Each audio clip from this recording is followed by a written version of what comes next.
القديس سمعان الخراز ضاحية منحوتة في قلب الجبل. يقع دير القديس سمعان الخراز في منطقة الأباجية بالمقطم، وبيمتد على مساحة 1000 متر. القديس سمعان كان راجل مسيحي صالح وكان يعمل بالدباغ. وقصة قديس والدير بتبدأ في عصر الدولة الفاطمية تحت اسم معجزة نقل جبل المقطم. وقعت أحداث القصة في عهد الخليفة المعز لدين الله الفاطمي، وبتحكي الرواية اللي نقلتها العديد من كتب التراث أن الخليفة كان متواجد في مجلسه، وكان معه وزير اليهود واسمه يعقوب بن كلس، وصديق آخر يهودي إلى جانب بطريرك الأقباط الأنبا إبراهيم السرياني. حاول اليهوديين إحراج البطريرك، فقالوا له في إنجيل النصارى أن من له إيمانا من حبة خردل يستطيع نقل جبل، وبالتالي يا خليفة فعليك بصفتك الحاكم أن تطلب من البطريرك أن ينقل الجبل المتواجد في شرق القاهرة المسبب لنا المشاكل، وإن لم يستطع يصبح دينهم باطلا ويجب إبادته. فطلب الخليفة من البطريرك إثبات صحة الآية، فطلب فعل ذلك من الأنبا إبراهيم. صلى البطريرك والمسيحيون الذين معه وسجدوا 3 مرات، وكانوا عندما يرفع البطريرك والشعب رؤوسهم بعد كل ميطانية يرتفع الجبل، وكلما سجدوا ينزل إلى الأرض، إذا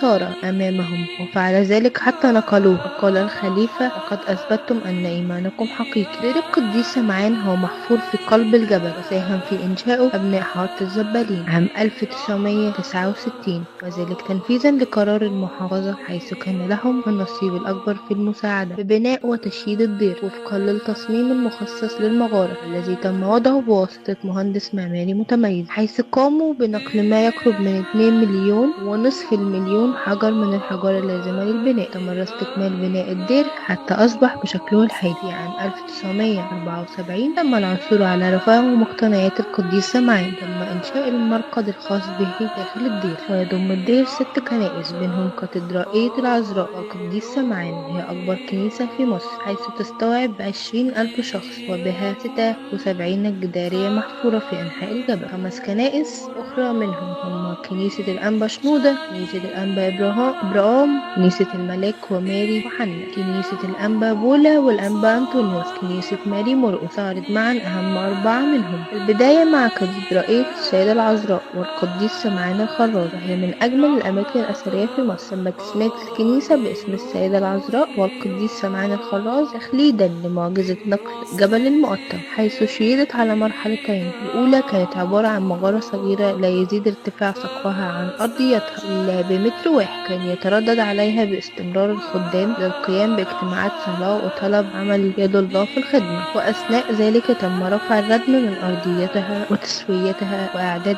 مسبح الكنيسة. أقامت القداسات الإلهية، ويوجد أمام المسبح من الجانب الأيمن للكنيسة مقصورة تضم رفات القديس سمعان الخراز، والذي تم اكتشاف جسده عام 1991، وتم إحضاره من كنيسة السيدة العذراء. وتتميز هذه الكنيسة أيضا بوجود بروز واضح في السقف أمام الهيكل لصورة السيدة العذراء وهي تحمل طفلها، وذلك بدون صنع إنسان، بل تم تنقيحها عام 1994 لزوم تنعيم طبيعة الحجر. كنيسة ماري مرقس وقاعة القديس سمعان الخراز، تم اكتشاف هذا المكان عام 1974، وكان مملوءا بالحجارة الضخمة حتى سقف المغارة التي تضم بداخلها الآن كنيسة القديس ماري مرقس وقاعة القديس سمعان الخراز، ولم يكن لها سوى مدخل واحد شديد الانحدار يصعب الدخول منه. وفي عام 1991 تم شق سرداب من ناحية المدخل الحالي بعد إزالة 140 ألف طن من الحجارة الضخمة. تم تزيين قبة الكنيسة من الخارج على شكل 3